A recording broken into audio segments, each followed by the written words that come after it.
They're alive. It is the moment Northeast Ohio has been waiting for. Amanda Berry, Gina DeJesus, and Michelle Knight found, held captive in a home within miles from where they were last seen around a decade ago. Neighbors witnessed the escape. She says, I've been kidnapped and I've been in this house a long time.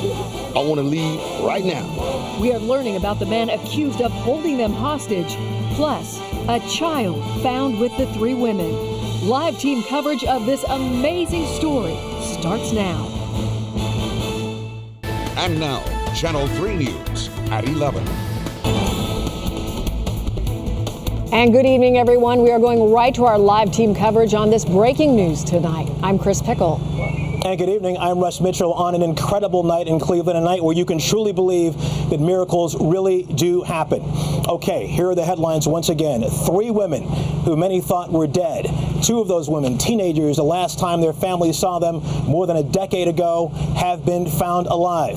The 3 women, Amanda Berry, Gina DeJesus, and Michelle Knight, are all safe and sound tonight.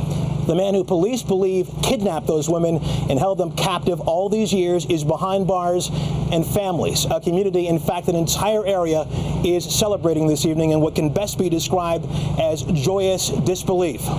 Let's show you a picture right now of Amanda Berry taken tonight from her hospital room at Metro Health Medical Center. Amanda Berry, her sister, and an unidentified young girl. We think we know who she is. We're not quite sure yet, so we're going to hold off on that. But as you can see, smiles are all around there. Once again, the suspect, one of the suspects in this case, 52-year-old Ariel Castro, someone who neighbors say they knew very well here. In fact, people say they barbecued with him. They talked to him an awful lot. They knew that he lived in the house alone, or at least I should say they thought that he lived in the house alone. According to police, apparently that was not the case. The investigator, Tom Meyer, joins me now with more on the suspect. Tom, what did you find out? Russ, police are looking at a possible connection between Castro's daughter and Amanda Berry. They may have been classmates. That's still unconfirmed, but they're looking at it.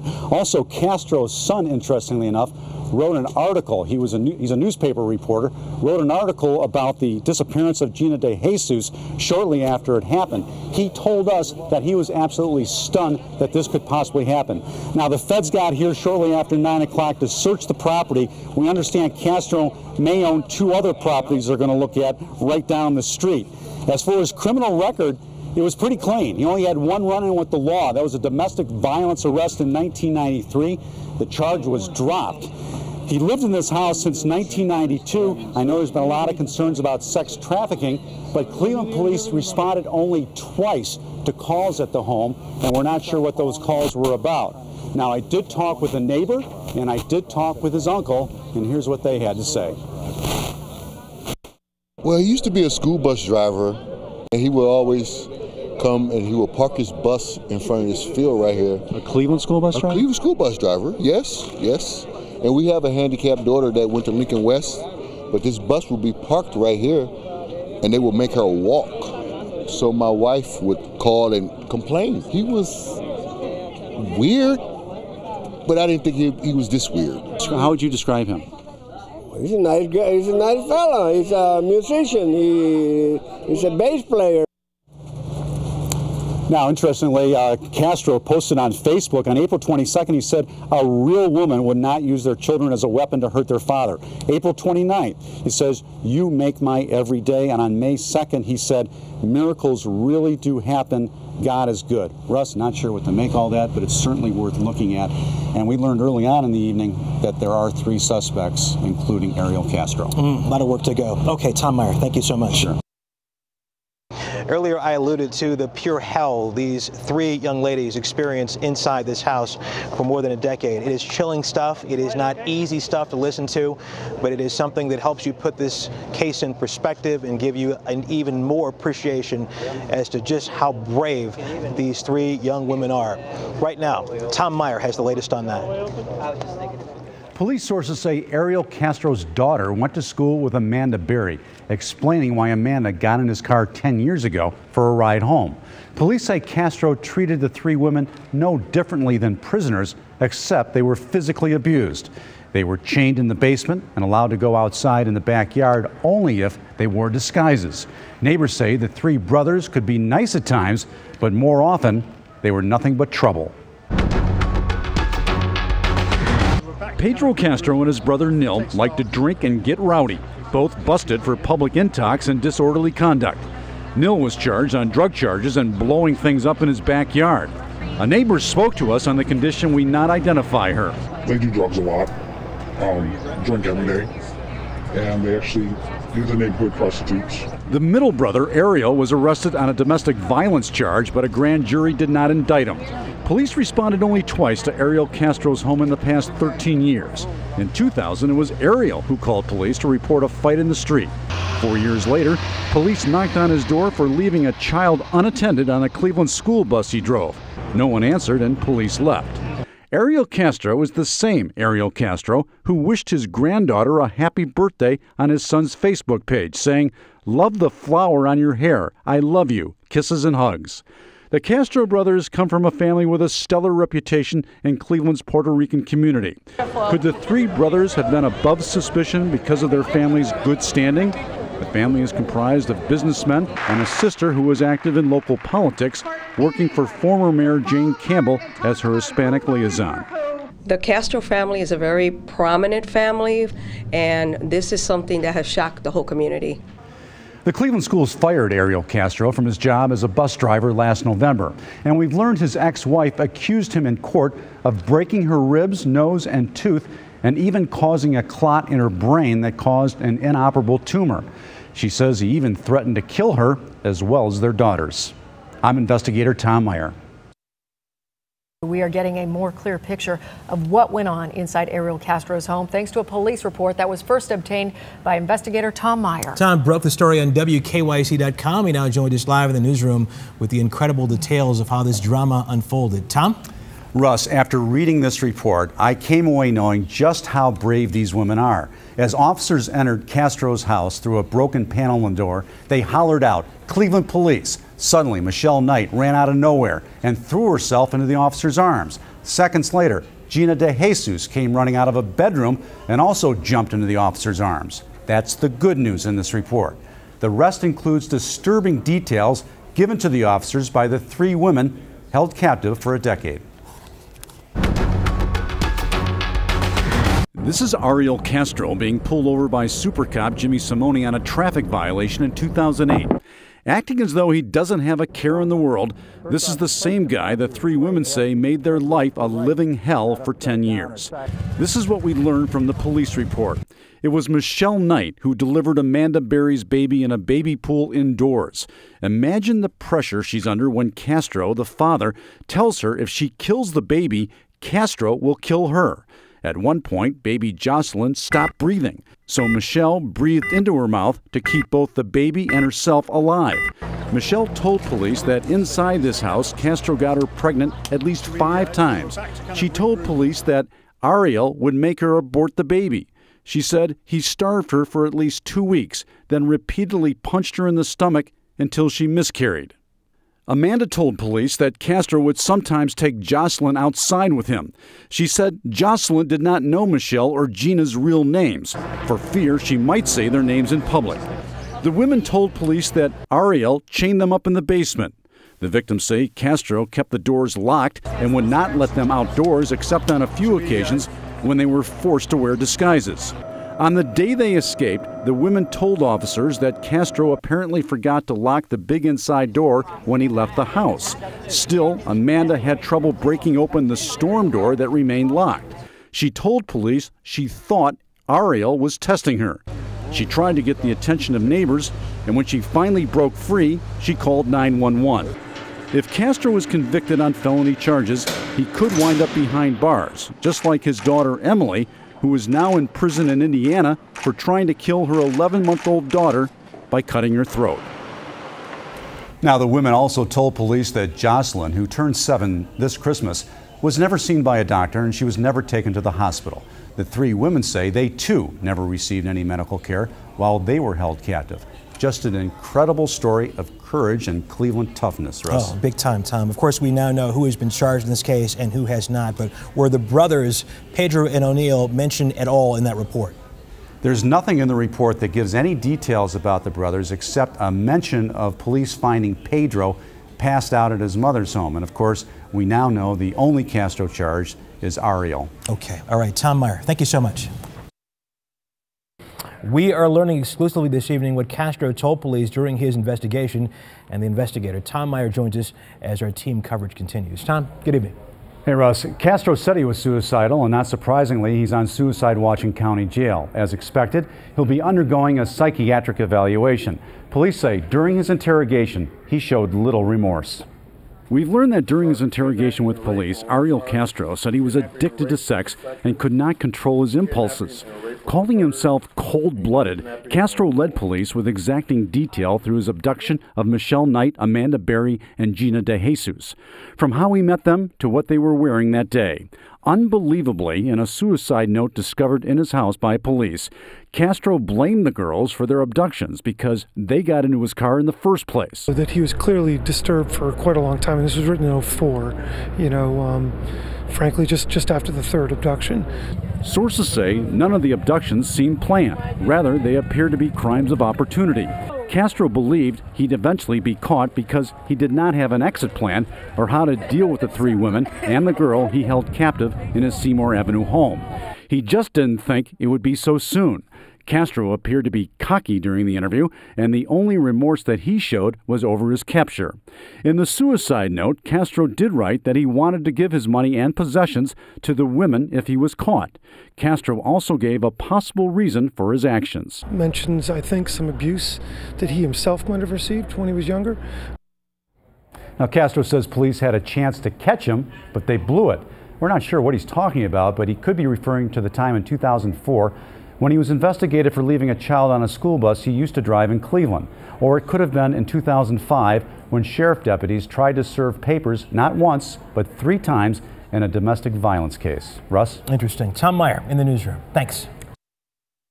And now, Channel 3 News at 11. Good evening, everyone. Tonight we are hearing from the lawyers defending Ariel Castro, charged with kidnapping and raping 3 women, holding them for a decade. This evening, his legal team is breaking its silence and speaking exclusively to the investigator, Tom Meyer. It's a story Tom broke on Channel 3 News at 6. Attorneys Craig Weintraub and Jay Schlackett say Castro is not admitting to any crimes. They say the news media and others want to demonize him before they know the whole story. They said Castro cares deeply about the child he had with Amanda Berry, one of 3 women prosecutors say Castro held against their will at his Seymour Avenue home. Mr. Castro is extremely committed to the well-being and positive future for his daughter, who he loves dearly. And if people find that to be a disconnect from what he's alleged to have done, then the people just have to deal with it. We just know how he feels about his little girl. Has Ariel Castro admitted to anything, including, at the very least, the kidnappings? No. I am aware of how he came into contact with them.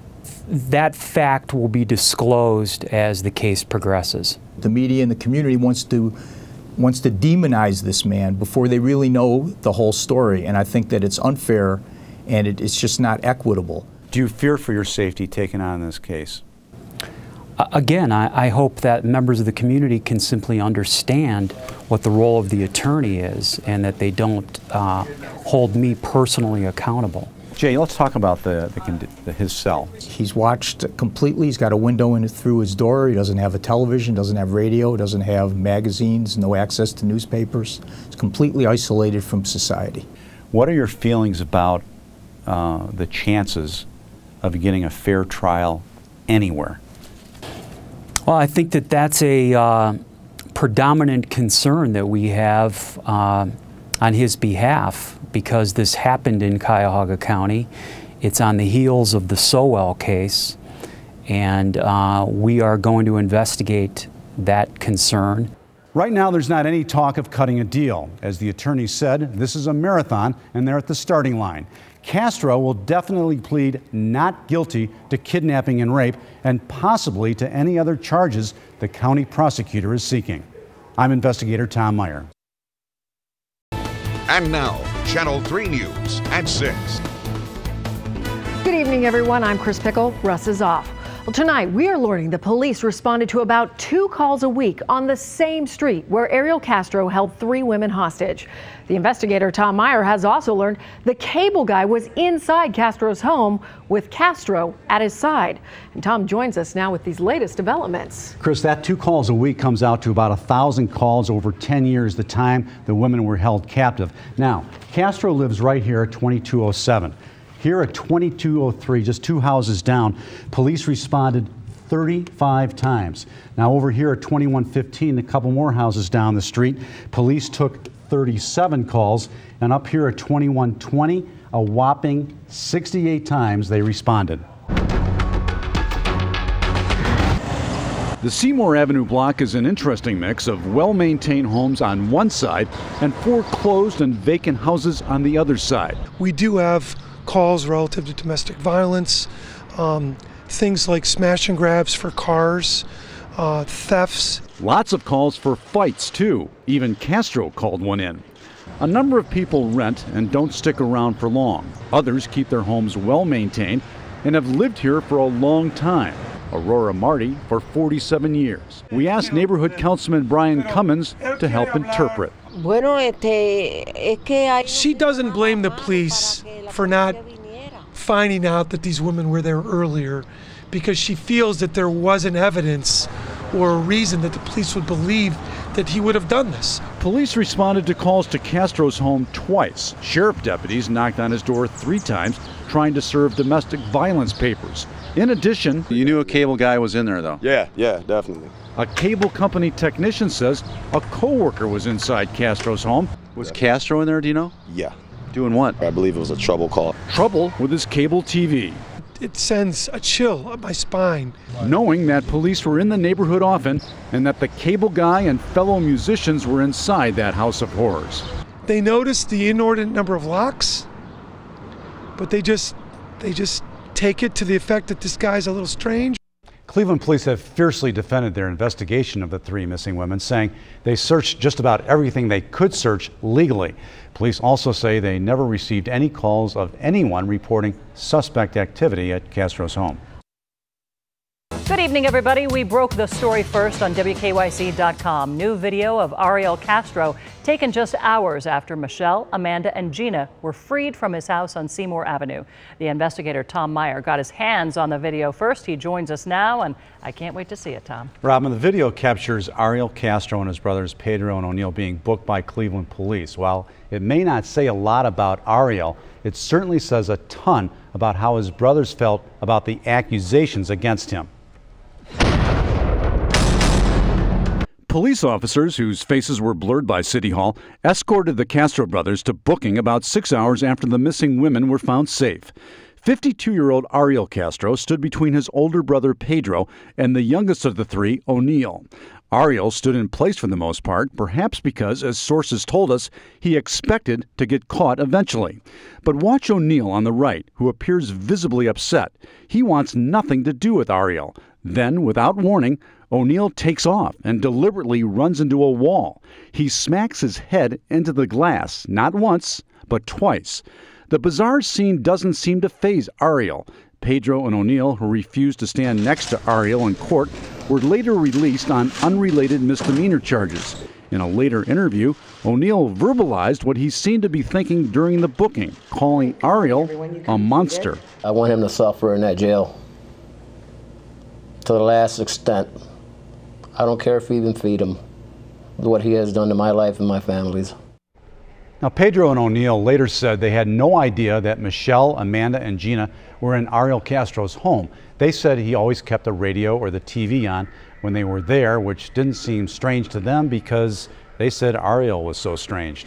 All right, when did the 2 brothers then first learn what this was all about, why they were in jail? Well, this is interesting, Robin. It turns out that Pedro thought he was in jail for a warrant for an open container. It wasn't until 36 hours later that he learned that this wasn't about drinking on the street. Turns out he did a guard a favor by helping to interpret for another Spanish-speaking inmate. Pedro then asked that guard why he was in jail. The guard turned to him and told him for the kidnappings. That's when he first found out about it a day and a half later.